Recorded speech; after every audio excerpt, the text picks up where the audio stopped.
Hey, what's up? In this video, I want to talk about the power of emotions and stuffing emotions or expressing emotions and what you can do. And by following these principles, it'll completely rock your world.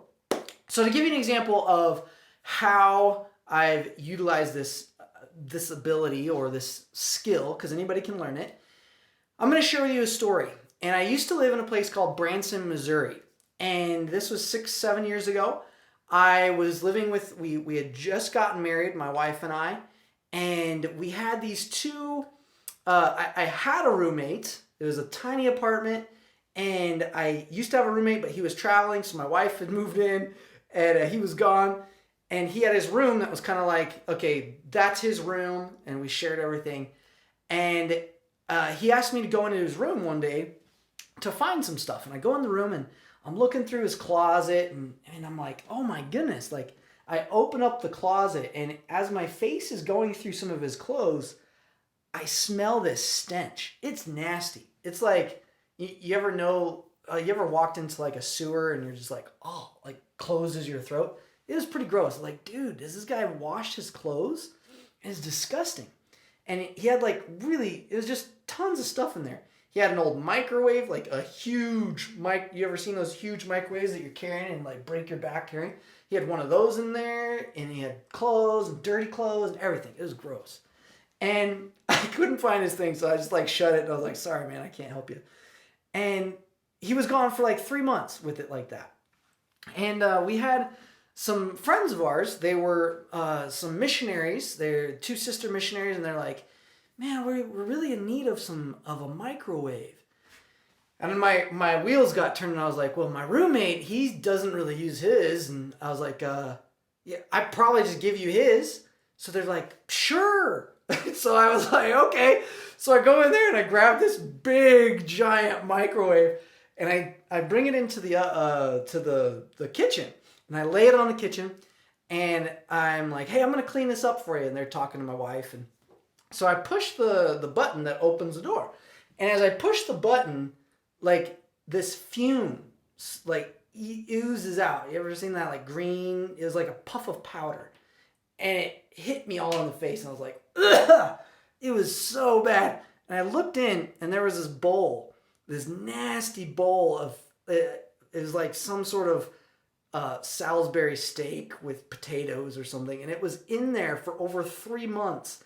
And it had all this green growth all over it, which was just like toxic spores. It was horrible. And it just like poofed out. And it was so bad, like they could even smell it. And they're like, what's going on? I was like, I don't know if you really want this. I'm going to clean it up, but it's horrible. This has been in here for so long. And so I got all this Clorox and like spraying it down and making sure that it's all dead and like slapping it, get down, it's like jumping out at me. And it wasn't that bad, but it was horrible. And it was just nasty. And finally, I got it all cleaned up, and they still wanted it. And I was like, okay. So I gave it to them after it was super cleaned. And that was the experience. And I thought, what does this have to do with anything in my life?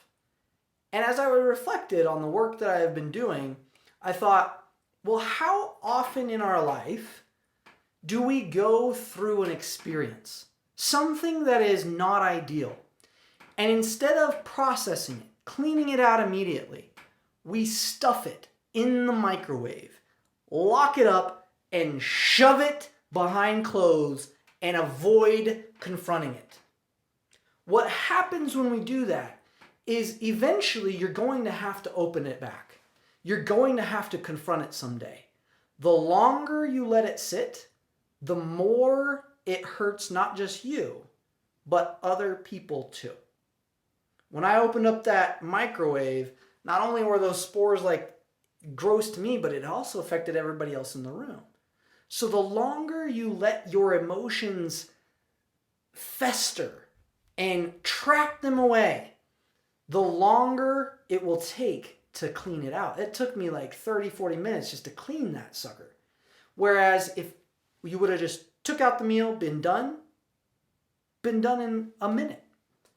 So why do I want to share this is because as you go through life, there's things that happen to you that are not ideal, that are upsetting, that are frustrating, that are triggering, that people say and do, and you might take offense to. And you have two choices. Number one, you could stuff it away, lock it up, and put it in the closet and hope that it someday magically disappears and that it won't affect you. Time will heal all. Yeah, I'm sure it will. Or option two, confront it, align it, change it, communicate, understand, transform. Which one takes energy? They both do.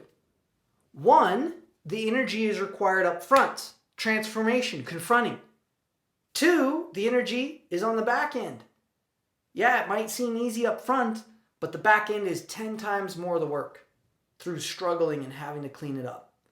So I'm going to suggest to you that whatever you're avoiding right now, whatever you have put away in the dark closet, whether you're addicted to food or addicted to porn or video games or addicted to stress or addicted to struggle, or you're allergic to the idea of transforming your life, of investing in yourself, of growing and making an impact, or communicating with someone that you love in a powerful way, of being able to be real and vulnerable and open and authentic, whatever it is that you're trying to attain or trying to get rid of, I'm going to invite you to confront it. Open up that microwave. See what's inside. Be sure and put on your hazmats before and get your Clorox, right? To me, that's the alignment technique. If you want to learn more about that, there's a link below. It'll take you 10 days. It's a 10-day transformation. And if you want to find your unstoppable, learn what kind of Clorox I use to clean out my stuff, which I'm doing all the time, then click the link. You can check it out. It's 10 days to transform. It's awesome. And in the meantime, at least just open the door, look at it, and be willing to confront it. It takes someone willing to confront to be able to be capable of confronting. So be willing first. Then if you want to learn the how, you can totally do that. You can check out some more of my videos or join the 10-day challenge and get yourself going so you can open up your nasty microwave of whatever you've stuffed down and you don't want anybody to see. Confront it. It's not serving you, and it certainly isn't serving your loved ones. So do that. I challenge you to confront what you're avoiding. I challenge you to see inside. And next time you feel like you want to shut something away, you want to just push it off, don't. Realize that it takes way more energy, it costs way more money in the long run to repair something than it does to prevent something. So change it now. Confront it now. You will thank me later. Open up that microwave, do your due diligence, clean out that stuff so that you can live a fulfilled life. Again, if you want to check out the 10-day challenge, click the link. It should be in the description. You just drop down arrow, 10-day challenge. Check it out. Go experience it yourself. Thank you so much, and we'll see you in the next video.